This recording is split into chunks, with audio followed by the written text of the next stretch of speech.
بسم اللہ الرحمن الرحیم۔ السلام علیکم دوستو۔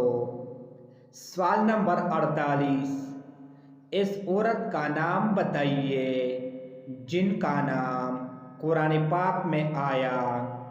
جواب بی، حضرت مریم۔ سوال نمبر 49، قرآن مجید میں کتنی مسجدوں کا ذکر ہے؟ جواب سی، قرآن مجید میں 4 مسجدوں کا ذکر ہے۔ سوال نمبر 50، قرآن مجید میں کتنے غزوات کا ذکر ہے؟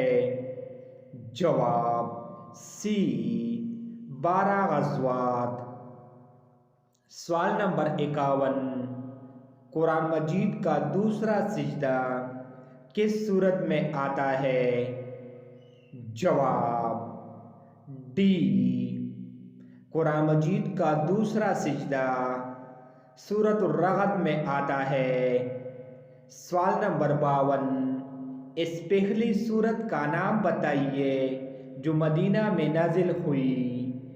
جواب ڈی، سورۃ الفاتحہ۔ سوال نمبر 53، قرآن پاک کی حفاظت کا ذمہ کس نے لیا ہے؟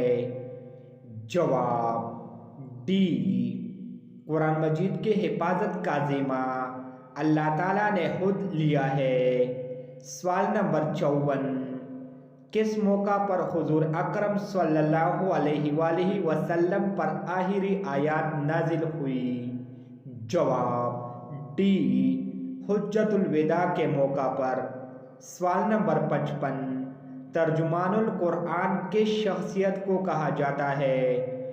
جواب سی، حضرت عبداللہ بن مسعود رضی اللہ تعالیٰ عنہ۔ سوال نمبر 56، لاطینی زبان میں کب پہلا ترجمہ ہوا؟ یعنی قرآن پاک کا پہلا ترجمہ لاطینی زبان میں کب ہوا؟ جواب سی، 1143 ہجری میں۔ سوال نمبر 57، کون سی زبان میں سب سے پہلے قرآن پاک کا ترجمہ ہوا؟ جواب ڈی، لاطینی زبان میں۔ سوال نمبر 58، قرآن پاک کا سب سے پہلے اردو ترجمہ کس نے کیا؟ جواب بی، شاہ رفیع الدین نے۔ سوال نمبر 59، جرمن زبان میں قرآن پاک کا پہلا ترجمہ کس نے کیا؟ جواب بی، مارٹن لوتھر نے۔ سوال نمبر 60، قرآن پاک پر اعراف کس نے لگوائے؟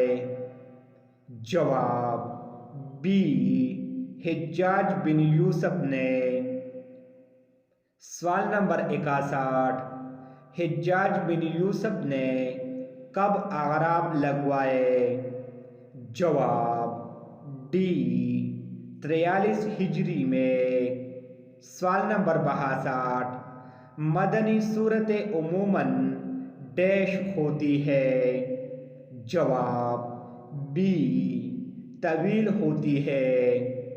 سوال نمبر 63، مفتاح القرآن کس سورت کو کہا جاتا ہے؟ جواب سی، سورۃ الفاتحہ کو مفتاح القرآن بھی کہا جاتا ہے۔ سوال نمبر 64، ام الکتاب سے کیا مراد ہے؟ جواب اے، ام الکتاب سے مراد سورۃ الفاتحہ ہے، یعنی سورۃ الفاتحہ کا دوسرا نام ام الکتاب ہے۔ سوال نمبر 65، فاتحہ کے معنی کیا ہے؟ جواب بی، آغاز۔ سوال نمبر 66، باب القرآن کس سورت کو کہا جاتا ہے؟ جواب ڈی، سورۃ الفاتحہ کو باب القرآن بھی کہا جاتا ہے۔ سوال نمبر 67، سلسل قرآن کس سورت کو کہا جاتا ہے؟ جواب سی، سورت الاخلاص کو سلسل قرآن بھی کہا جاتا ہے۔ اگر ویڈیو پسند آئی ہے تو پلیز ویڈیو کو لائک کیجیے۔ Thanks for watching.